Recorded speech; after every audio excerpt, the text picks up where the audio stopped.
everybody. It's so great to be back with you, with Sammy and Joshy. Now, we have built a time machine because we are going to, and Sammy's got the special camera attachment, and because we are going to solve the two biggest problems of all time. Do you know what they are, Sammy? Death and crush. No, they are homework and chocolate. Homework and chocolate. Okay, they're two big problems, but actually I was thinking more about death and sin. How about that? Okay. We're going to solve those problems. But before we do, I've just got to get the instructions for the time machine. Otherwise, we won't know where we're going. So, Sammy, could you just look after the time machine? Whatever you do, do not press that button. Okay. All right. And we'll see you a little bit later. Okay. Oh, I can't wait. Okay, let me press it. 3, 2, 1. Beep.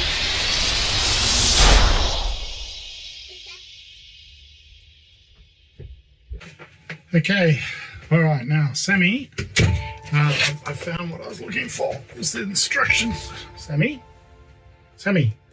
Oh, no. Did he press the button? He could have gone anywhere in all of time and space. Oh. Hang on a sec. He had my phone, didn't he? That means I can probably find out what he's seeing. Let's see.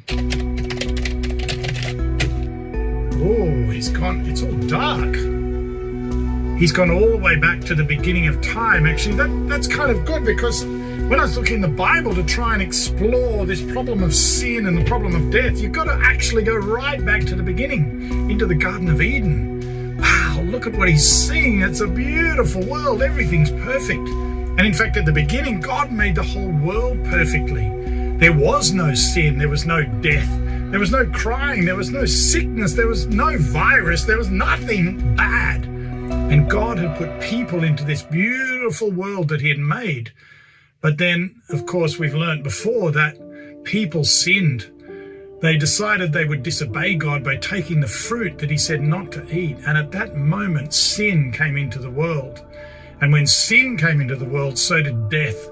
And so that was the problem right at the beginning of the Bible, where sin, people sin, my sin, your sin, all of the people of the world have sinned, and we've all turned our backs on God. With sin, we can't be friends with God, and that means when we die without God, and that's a terrible problem, the sin problem. So what can we do about it? I heard a story once about a little boy who made a beautiful boat. And he loved to play with his boat, and he sailed it on the lake, and he sailed it on the river and on the creek, and he had so much fun with this beautiful boat. But one day, the boat sailed away from the boy and sailed across the lake. The boy tried to find it. He searched everywhere, and he looked all around the lake, and the boat was nowhere to be found. And he was so sad because he loved that little boat. Well, one day, he was walking down the road and he saw a sale where they were selling old things. And there on the table was his boat. And he went up to the person selling and said, "Can I have that boat? It's mine." And the man said, "It's not yours, it's mine. I'm selling it. If you want it, you've got to pay a lot of money for it." And the boy said, "But I made it." And the man said, "It doesn't matter. It's my boat. If you want to buy it, you can." And the boy had to use all of his pocket money, but eventually he was able to buy the boat back, the very boat that he had made, and he was able to play with his boat again. Now, God had to do something a little bit like that. You see, when people sinned and when people turned their backs on God, God had to do something very, very special. And so in that story of Easter that we've just heard, the one where we find out that Jesus died on the cross. Now, hang on a sec. Maybe I could fast forward Sammy through time. Wow, that's what Sammy's seeing right now, back in time. Well, this horrible thing happened where Jesus died on the cross, but it wasn't a mistake. It wasn't something that God didn't want to happen. It was actually something where Jesus willingly allowed himself to die on this cross. But why did he do it? What difference would it make? Well, I tell you what, a little bit like that boy had to spend money to buy the boat again. God had to do something far bigger than money. He had to pay the price for sin. That very thing that you and I have done and all the people of the world, it's a huge price. And the cost of sin is death.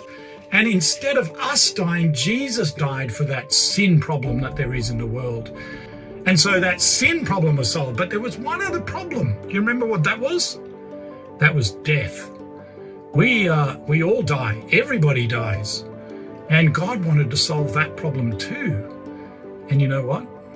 A few days later, Jesus came back to life again. He was resurrected. That means he came back to life again. And you know why that was important?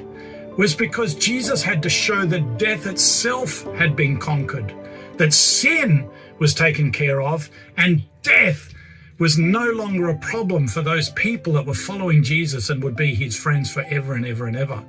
So when we see the Easter story, this amazing story of Jesus dying on the cross, and then on Easter Day coming back to life again, we discover it's all about us being able to be a friend of God again. Jesus paid the price of sin, and he also conquered death.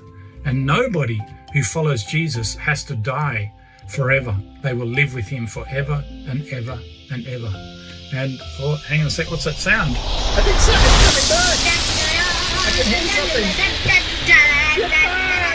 Oh, that's great. What was it like? So I saw Jesus die on the cross and I saw him come back to life. Wow. He wants to be my friend forever, and I want to be his friend forever. Do you want to watch some of it? Yeah, well, you can be his friend forever. And you can also ask Jesus to be your friend because he died on the cross for you and came back to life. Okay. That's cool. Have a great Easter, everybody. Do you want to? And also, do you guys want to watch it? And They've already seen it. We were watching.